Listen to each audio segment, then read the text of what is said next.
Hello दोस्तों। Bank account unfreezing के case में बहुत सारा हमारे पास मैसेज आ रहा है कि कैसे क्या हुआ, इतना जल्दी 7 दिन के अंदर कैसे खुल गया। तो समस्या क्या था कि मेरा जो था सैलरी अकाउंट था और उसमें पैसा जो आया उसके लिए डिस्प्यूटेड अमाउंट के लिए एक तेलंगाना से लगा हुआ था, एक कर्नाटक का लगा हुआ था, एक तमिलनाडु से लगा हुआ था और एक झारखंड से लगा हुआ था।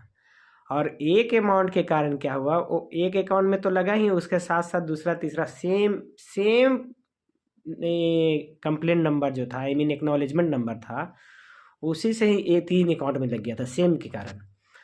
और इतना फ्रस्ट्रेट हो गया, मतलब बैंक जा रहे हैं तो बैंक वाले अलग बोल रहे हैं सब, मतलब आप जाइएगा बैंक में तो मतलब जैसे ही वो देखेगा तो कहेगा साइबर लगा हुआ है। साइबर, अरे साइबर लगा हुआ है तो मतलब आपको ऐसा ट्रीट कर देगा कि आप बहुत बड़ा अपराधी उनके पास चले आए हैं।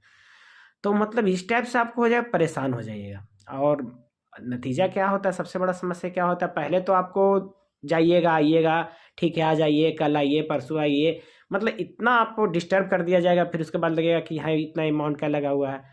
अगर फ्रीज कर दिया गया है तो लगेगा कि क्या बात है, क्या फ्रीज। और ऐसे ऐसे लोग का फ्रीज किया हुआ था। हम तो दो आदमी था, मेरा जान का ही था, उनका अकाउंट अनफ्रीज हो गया। बहुत दिन से बेचारे घूम रहे थे, मेरे ही जिसे बैंक में लगा हुआ था वो भी मेरे साथ में आए हुए थे। तो फिर पूछे सब भैया कैसे क्या होगा, तो फिर मैंने उनका एप्लीकेशन वगैरह लिखा।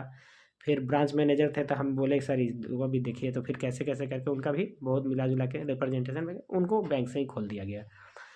और समस्या क्या है कि ऐसा ऐसा जगह रहेगा, हम तो एक बार बात किए, मेरा था उसमें नंबर दिया हुआ था, आईओ का नंबर था, मेल था। तो हम जब उसको कॉल किए था, हम तो शुरुआत में हिंदी में बात किए, लेकिन हिंदी में नहीं था, हम इंग्लिश में बात किए।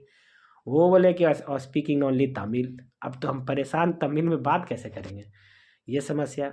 तो फिर उसके बाद रिप्रेजेंटेशन वगैरह ही है। तो आप लोग को हम ऐसा कहना चाह रहे हैं कि जितना भी आप लोग का परेशानी आ रहा है, मतलब जैसे बहुत सारे लोग हैं, बहुत सारे क्या होते हैं अप्रोच नहीं कर पाते हैं, समझ में नहीं आता क्या है, कह देंगे साइबर फ्रॉड है, ऐसा रिएक्ट होगा कि कुछ लोग ऐसा बोल देने से वो भी हड़बड़ा जाते कि आखिर क्या हो रहा है। तो उतना टेंशन लेने का ज़रूरत नहीं है, आप बैंक में जाइए और उनको बोलिए कि इसका हमको पूरा विवरण दीजिए, वो आपको मना नहीं कर सकते हैं। अगर आप लोगों को कोई समस्या आते हैं, कुछ भी दिक्कत आता है, तो आप हमको टेक्स्ट कीजिए, हम आपका पूरा हेल्प करेंगे, कोई आपत्ति नहीं है। लेकिन हाँ, अगर जो भी है आप जो है जो टू द पॉइंट बोलिए, गेमिंग का विड्रॉवल आया या फिर कहीं आप क्रिप्टो का विड्रॉवल आया या कहीं से क्या आया, वो तो आपको जानकारी है, उसको गलत बोलना नहीं है। जो आप किए हैं उसको बतलाइए और वो आपको वो डिटेल्स मिलेगा, उसके आधार पर ही सब कुछ सही है।